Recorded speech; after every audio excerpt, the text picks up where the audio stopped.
11টি পরিকল্পনার কথা আপনার পিতা বলছে এই জোরের মধ্যে করবেন। এখান থেকে যে বাস্তবায়ন সর্বপ্রথম কোন কাজগুলো আপনারা হাত দেবেন? সবার এক নম্বর হচ্ছে হাসপাতাল, এটা নিয়ে আমরা কাজ শুরু করে দিয়েছি।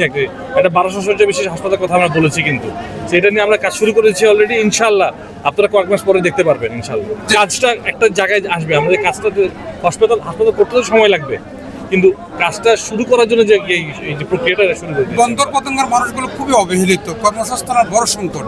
এই জায়গায় আপনারা কোনো কাজ করবার? আমাদের চিন্তা ভাবনা আছে, আরো আমরা ধাপে ধাপে যাচ্ছি। আস্তে আস্তে দেখবেন আমার পরিকল্পনা সামনে আসবে ইনশাল্লাহ।